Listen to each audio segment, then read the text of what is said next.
인생은 행복을 위해 살아요. 돈을 버는 것도 행복하려고 사는 거고요. 건강을 관리하는 것도 행복하려고 사는 거고요. 자녀를 기르는 것도, 직업과 사업장을 열어놓는 것도 다 뭐 때문에 그래요? 행복하려고 하는 겁니다. 그래서 이 행복이라는 단어와 이 행복이 가정 안에 어떻게 담겨 있어야 하는지를 말씀을 따박따박 나누려고 해요. 여러분 모두가 여러분 마음에 있었던 그 행복이 어떤 모습으로 우리 안에 있어야 했구나, 내가 놓친 것은 무엇이구나 라고 깨닫는 소중한 시간 되시기를 주의 이름으로 축원합니다. 첫 번째 함께 나눌 말씀은 이건데요, 우리 삶은 항상 위기와 시련 속에 놓여 있는 줄 믿습니다. 우리 삶은 항상 위기와 시련 속에 놓여 있습니다. 이 말을 바꿔서 말씀을 드리면, 개인도 가정도 공동체도 행복하려 한다면 우리들의 이 위기와 시련보다도 행복의 힘이 더 세야 해요. 행복의 힘이 위기를 뚫고 시련을 뚫고 나가주는 힘이 있지 않으면 행복할 수 없다. 왜냐하면 기본적으로 장착되어진 전제 조건이 우리 인생 자체가 위기투성이고 시련투성이기 때문에 그렇습니다. 공감하실까요? 그러니까 행복은 새치 혀끝으로 나 행복하고 싶어요 라고 말해서 되는 문제가 아니라는 거예요. 우리의 삶이 항상 위기와 시련 속에 놓여 있기 때문에 그렇습니다. 우리는 항상 시련 중에 살죠. 그 위기와 시련의 원인은 전부 누구한테 있냐면, 거의 누구한테 있냐면 나한테 있어요. 어느 날은요, 늦게까지 일을 해갖고 되게 피곤하면 단계 막 땡기잖아요. 그래서 TV를 딱 켰는데 딱 그때 CF에서 라면 광고가 나오는 거 있죠. 어머, 뭐 호로록 면치기를 하는데 너무 먹고 싶은 거예요. 그래가지고 그거 먹으면 그 다음날 퉁퉁 붓는다요. 그렇죠? 생각해보면 우리가 왜 시련 속에 있는지, 왜 위기 가운데 살아야 되는지에 대한 원인이 거의 다 우리들 안에 있는 경우가 많더라는 거예요. 그리고 우리 주변의 환경도 우리한테 썩 친절하지 않아요. 그래서 항상 우리는 위기와 시련 속에 살 수밖에 없습니다. 창세기 45장 1절 이하의 이야기를 보면 어쩌면 꼭 우리들 사는 모습과 그냥 진비 없는 위기와 시련이 우리들에게 들려집니다. 요셉이요, 형들을 만났어요. 근데 그 형들은요, 13년 전에 나를 팔아먹었단 말이에요. 그 이가 바득바득 갈리는 형제들을 지금 만난 거예요. 자, 이게 분함인지 보고 싶은 애절한 마음인지는 이제 가서 알게 되겠지만, 어쨌든 간에 급하게 요셉이 부하들을 물리고 대성통곡을 하기 시작합니다. 그런데 그 울음이 얼마나 애절했는지 국무총리의 관절을 뛰어넘어 어디까지 갔냐면 왕의 궁전까지 들렸다는 거예요. 이처럼 요셉이 펑펑 울고 있어요. 그리고 그 요셉 앞에 있었던 형제들은요, 13년 전에 생떼 같은 자기 동생을 죽이려고 했고 팔아먹었다라는 사실을 공개적으로 지적을 당하고 있는 중이에요. 그리고 집에 있는 야곱을 생각해 볼까요? 야곱은 축복의 뿌리가 될 거라고 하나님 말씀하셨는데, 그가 결혼하는 과정에 그 두 자매의 질투로 인하여 정실이 2명, 후치실이 2명, 부인이 4명이나 됐고, 그 복잡한 가족의 가계도 때문에 12아들을 낳았지만 그 12아들의 삶이 평탄하지가 않았습니다. 야곱은 라헬을 너무너무 사랑해서 라헬이 낳아놓은 요셉에게 채색 옷을 입히고 그랬다는 거 아닙니까? 그래서 형들이 너무너무 마음이 불편했다는 거예요. 그리고 그런 편의 어느 날 야곱은 자식을 잃어버렸습니다. 형들이 피 묻은 요셉의 채색 옷을 들고 왔습니다. 그들은 말합니다. 아버지, 우리는 동생을 본 적이 없습니다. 사실은 누가 팔았어요? 본인들이 팔고 알리바이를 만드는 거예요. 동생을 본 적은 없고 오다가 들에서 아마 들짐승들이 동생을 잡아먹었는지 동생의 피 묻은 옷은 발견했습니다. 이 꼴 난 거 아닙니까? 그러니까 지금 이 집이 불행해요, 행복해요? 불행하죠. 형제들 간에 이런 일이 벌어졌으니 요셉도 울고 있고 형들은 벌벌 떨고 있고 야곱은 여전히 집에서 펑펑 울고 있습니다. 14년이 지났지만 내 아들이 죽은 건지 아니면 살아있는 건지 그것도 알지 못한 채로 힘들고 어려운 시간을 보내는 이야기가 오늘 본문의 서두에 나오는 이야기입니다. 이처럼 우리는 우리 인생과 가정에 끊임없이 다가오는 위기와 시련 속에 있다는 것을 우리는 인정해야 됩니다. 거기서부터 출발을 해야 돼요. 누가 사랑을 가질 수 있을까? 누가 사랑을 이룰 수 있을까? 누가 사랑을 간증할 수 있을까? 아이러니하게도 우리의 삶이 끊임없이 다가오는 위기와 시련 속에 있습니다라는 사실을 인정하고 깨닫고 거기서부터 출발하는 사람이 비로소 행복의 문을 열 수 있다라고 저는 말씀을 드리는 거예요. 공감되실까요? 행복은 우리의 삶의 기준점을 잘 모르면 우리가 말하는 행복은 함흥차사예요. 꿈에나 있는 얘기예요. 그런데 그 행복이 손에 잡히고 그 행복이 간증되려면 먼저 우리가 어디서부터 서 있고 출발하는지를 알아야 되는데 우리의 출발점, 우리의 삶의 기본적 배경에는 뭐가 가득 차 있다고요? 위기와 시련이 가득 차 있다. 다시 말씀드리면 우리는 그 위기와 시련을 극복하는 행복을 향한 갈구함이 필요하다는 거예요. 제가 오죽하면 갈구라는 표현을 썼겠습니까? 구하는데 갈급한 자가 간절하게 구하는 그 갈구 말입니다.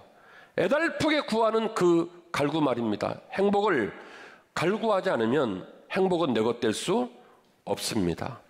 행복은요, 무상으로 주어지는 의미 없는 표가 아니에요. 저는 목사의 한 사업으로 5월이 되면요, 매년 5월 행복이라는 단어를 중심으로 가정들을 위하여, 가정의 행복을 위하여 말씀을 선포해야 될 입장에 놓여 있지만 매년 5월 말씀을 증거할 때마다 민망할 때가 한두 번이 아니에요. 풍성한 사랑, 향기나는 가정, 모두가 부러워하는 행복한 가정은요, 함부로 막 살다가 5월달 됐다고 담임 목사가 막 가정에 대해 설교해 준다고 내가 책임지지도 못할, 내가 준비하지 못할 행복이 저절로 주어지는 것이 아닐 텐데요. 매년 5월달이 되면 저는 행복하소서, 행복할지어다, 행복할 거예요 라고 말씀을 드리지만 그 설교가 과연 여러분의 간증이 되겠냔 말이에요. 그래서 곰곰이 생각해 봐야 돼요. 나는 그렇게 강대상에서 애달프게 선포되는 행복의 주인공 될 수 있을까? 내가 그 행복을 제대로 지향하고 있을까? 내가 그 행복을 위하여 한 걸음 한 걸음 뚜벅뚜벅 걸어가고 있을까? 한 번쯤 생각해 보셨으면 좋겠습니다. 행복은요, 결국에는 행복을 갈구하고 그 행복을 위하여 애쓴 자에게 주어지는 아름다운 선물이에요. 그러므로 우리는 여전히 행복을 꿈꾸는 사람들이 되어야 할 줄로 믿습니다. 같이 하실까요? 우리는 여전히 행복을 꿈꾸는 사람들이 되어야 합니다. 아멘, 아멘. 5월달이지만은 5월달이 더 슬프고 더 힘든 분도 계세요. 5월달에 가정의 달이어서 때로는 어린이를 축복하고 때로는 부모님을 공경하고 때로는 가족들에게 여보, 당신 고마워요. 우리 젊은 친구는 오빠 고마워요. 부모님은 자녀들에게 아들아, 네가 내 아들이어서, 네가 내 딸이어서 고맙다. 자는 부모님에게 부모님 힘내세요. 강건하세요. 제가 하늘에 있는 별 다 따드릴게요. 이런 말을 주고받고 보내면 얼마나 5월달이 따뜻하고 행복하겠어요. 그런데 그런 얘기를 책에 써있고 귀로 많이 듣기는 하지만 내 것 되지 않는 경우도 많더란 말입니다. 그래서 여러분에게 부탁드리는 거예요. 지금 있는 처지가 어떻든지 우리가 지금까지 살아온 날들의 눈물, 아픔, 슬픔이 어떤 모습이든지 흘러가는 시간의 강물에 다 흘려보내고요. 오늘 말씀은 오늘부터, 오늘 말씀은 지금, 오늘 말씀은 지금 내 마음으로부터 새 길이 시작되는 그런 열정의 날이 되기를 주의 이름으로 축원합니다. 우리는요, 여전히 행복을 꿈꾸는 사람들이 되어야 해요. 행복은요, 반드시 악과 싸우는 거룩한 의분과 행복을 갈구하는 거룩한 욕심이 집중되지 않으면 절대로 내 것이 될 수 없습니다. 여러분, 여쭤볼게요. 내가 가족들을 행복하게 하잖아요. 그러면 나는 행복할까요? 불행할까요? 내가 가정을 행복하게 하면 나는 행복할까요? 불행할까요? 행복하죠.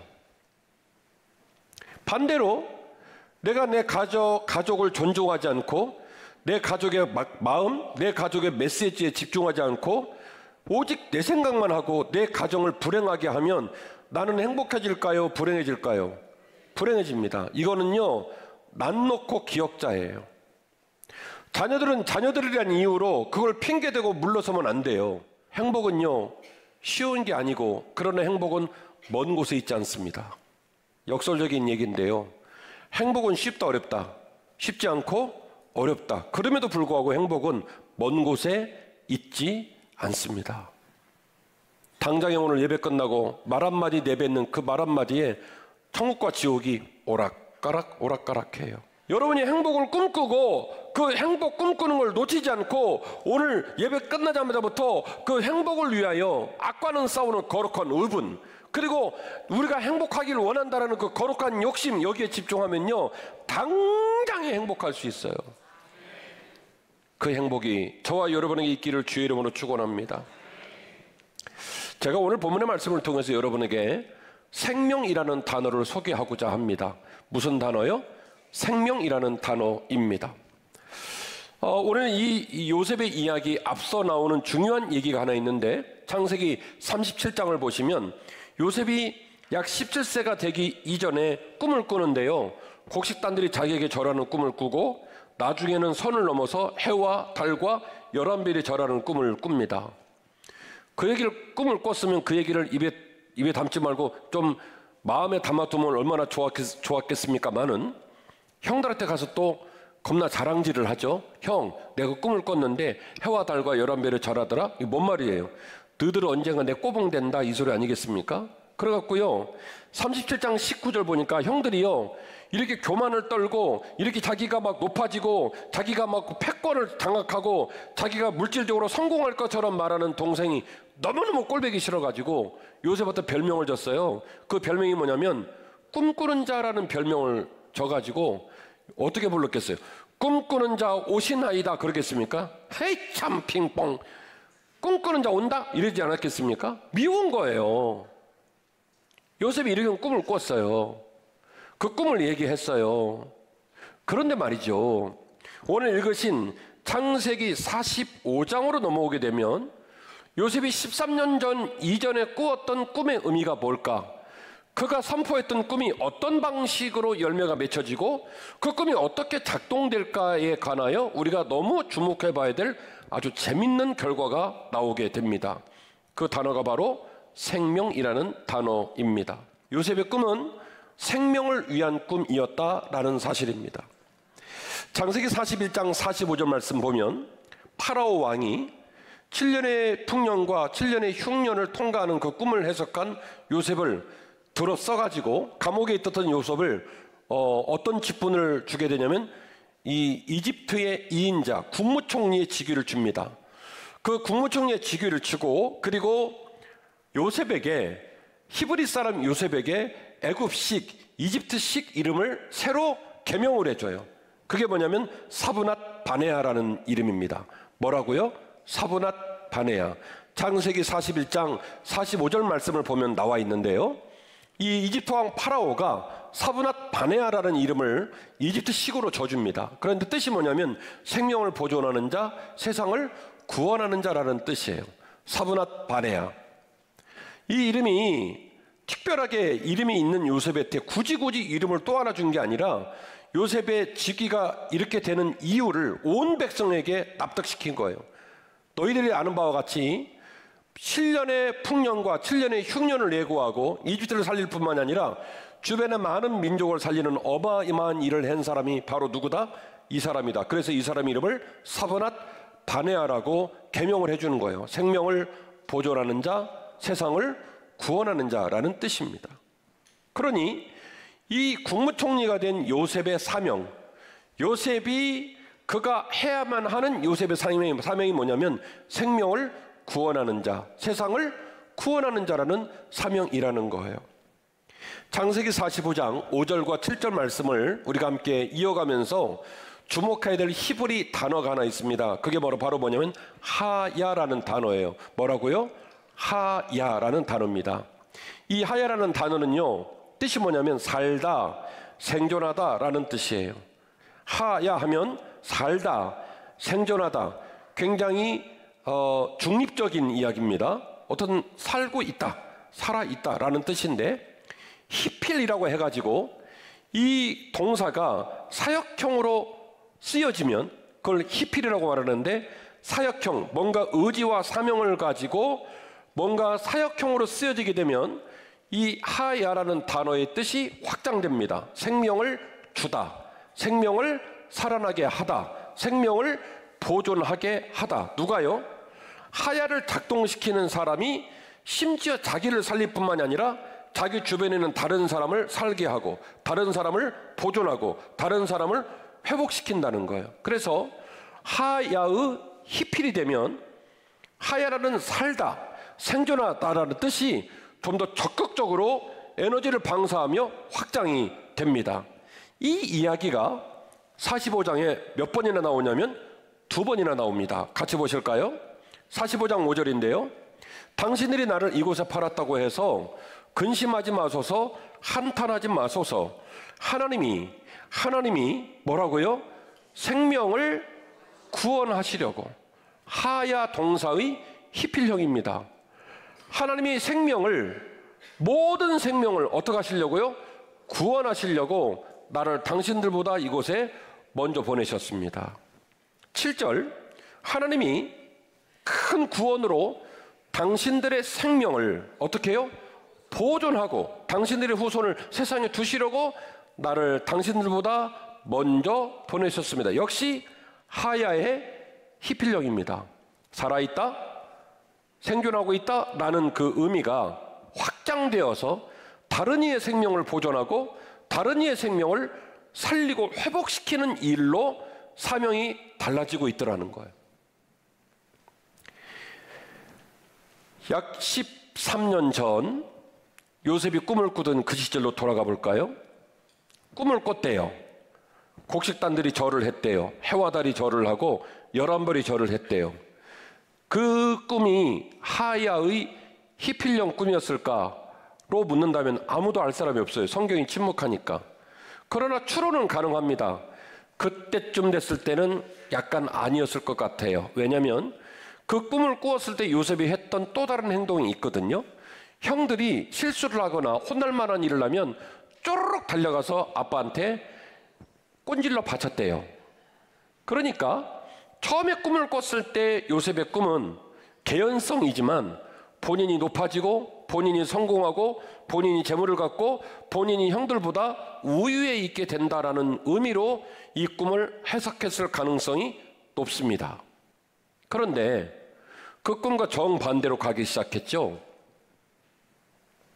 어머, 그냥 구덩이에 빠진 거예요. 대박. 형들한테 그렇게 푸대접 받을 일은 아니거든요. 그렇게 분내다가 결국 아라비아 상인에게 팔리고 한도 끝 넘는 걸로 팔려가고, 그리고 이집트에 결국 노예가 되고, 그리운 아버지, 그리운 형들, 이제는 형들이 막 그립죠. 그 모두를 보지 못한 채로 너무나 외롭고 힘든 시간들을 보내는 요셉. 이건 추정에 지나지 않습니다마는 얼마나 마음이 맹놀이를 쳤겠어요. 때로는 원통하고 둔하고 약오르고 그런 마음도 있다가 어떨 때는 또 그럴 만도 하지, 내가 얼마나 잘난 척을 하고 맨날 형들 아버지한테 꼰질르고 우리 형제들 무시하고 내가 좀 꼼시럽게 했지, 이런 생각 저런 생각 하면서 인생이 연걸어가고 성품이 깊어지진 않았을까요? 그렇게 울었던 세월이 몇 년이에요?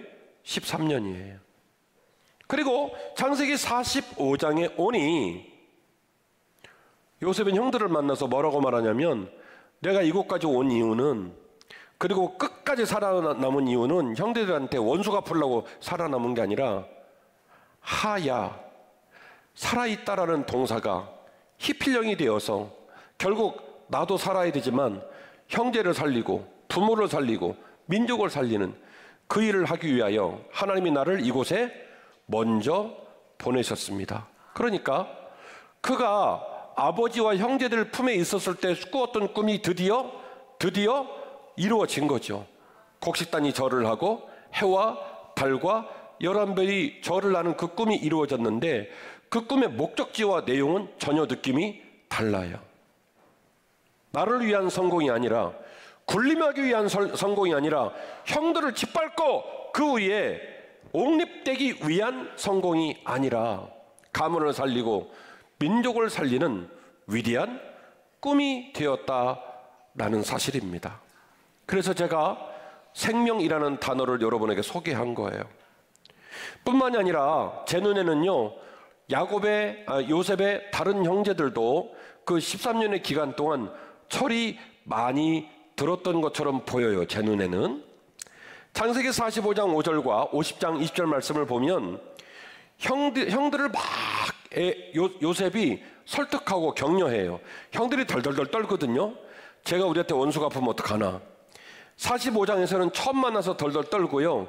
50장에서는요, 이제는 덜덜 떨어서는 안 되는데 한 번 더 떠는 이유가 형들의 입장에서는 요셉이 아버지의 눈치를 보고 있지 않을까 하는 생각을 했던 것 같아요. 창세기 50장에 가면요, 아버지가 죽습니다. 죽으니까 또 덜덜덜 떨어요. 이제 아버지 죽었으니까 진짜 이제 숨겨놨던 발톱을 내놓지 않을까? 그래서 덜덜덜 떱니다. 그때마다 요셉이 말을 하는, 형들을 설득하는 거예요. 형들, 그런 생각 하지 마세요. 제가 말했잖아요. 하나님이 생명을 구원하기 위하여, 하야의 히필령, 생명을 구원하기 위하여 나를 이곳에 보냈었어요. 걱정하지 마세요 라고 이렇게 오히려 형들을 위로해요. 창세기 42장 24절 말씀 보면요, 요셉이 베냐민을 만나기 위해서 시므온 형을 딱 볼모로 잡습니다. 그런데 집에 가서 살펴보시면요, 이 시므온이 왜 꼭 나여야 되냐, 왜 꼭 나여야 되냐, 다른 놈 해라, 막 이렇게 항변하고 다른 형제들한테 따지고 그러잖아요. 아무 말 없이 볼모로 잡힙니다. 멋있죠? 창세기 42장 37절 말씀 보면요, 르우벤이 시므온을 이제 이집트에다가 볼모로 잡혀놨잖아요. 아무 말 없이 동생이 잡힌 거 아닙니까? 그래가지고 르우벤이 가가지고요, 아버지한테 베냐민 달라고 그래요. 베냐민 데리고 가서 볼모로 잡힌 시므온 데려오고 요셉한테 베냐민 보이고 올게요. 그러니까 너무 여전히 편에 빠진 야곱은요, 뭐라고 말하냐면 못 주겠다는 거예요. 베냐민마저 잊어버리면 자기는 못 산대. 그러자 르우벤이 뭐라고 말하냐면, 시므온도 당신 아들 아니냐, 베냐민 빨리 내주라고. 그러면서 안 내주니까 뭐라고 말하냐면, 그러면 내가 베냐민 데리고 가서 시므온이랑 싹 다 못 데려오면 누굴 죽이라고요? 내 두 아들 죽여라. 대박이죠. 그리고 창세기 43장 3절에서 10절, 44장 16절에서 34절 말씀을 보니 이제는 누가 나오냐면 유다라는 인물이 나옵니다. 유다는 요셉이 처음 구덩이에 빠졌을 때도 누가 그 역할에서 거기 빠졌냐면 유다가 동생을 죽이려는 형제들을 막고, 그래서 요셉을 구했던 유다가 또 나서서 중재를 합니다. 아버지한테 적극적으로 야곱을 설득하고요, 이집트에 왔을 때는 이 요셉의 은잔이 그들의 짐에 들어간 일로 또 어려움 당하자 유다가 나서서 누구를 설득하냐면 요셉을 설득합니다. 처음 보았던 12 형제들의 모습은 아니에요. 13년의 고난과 13년의 위기와 13년의 시련을 겪으면서 이들은 점점 더 철들고 속이 많이 깊어진 것처럼 보입니다. 행복은 아무 의미 없이 일생을 살다가 시간 날 때마다 행복을 입에 올린다고 해서 그 사람에게 주어지지 않습니다. 행복을 갈구하는 자, 행복을 위해 헌신하는 자, 그 행복을 이루기까지 애쓰는 자, 그에게 행복의 자격이 있습니다. 인생은 본디 끊임없는 위기와 시련 속에 있습니다. 우리의 행복을 위한 열망이 더 커져가야 될 이유가 여기에 있습니다.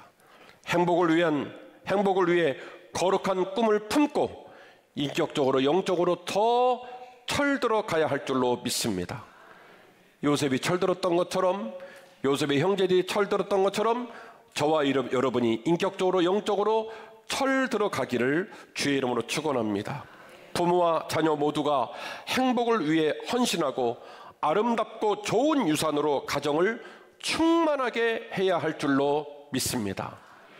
우리 가정이 행복할 때 내가 행복해지고, 내가 행복할 때 그 행복을 믿음의 동역자들에게, 또 이 땅의 많은 세상의 벗들에게 나눠주고 섬기면서 우리가 이 땅의 빛과 소금의 사명을 감당할 줄 믿고, 이 믿음으로 서는 저와 여러분 되시기를 주의 이름으로 축원합니다.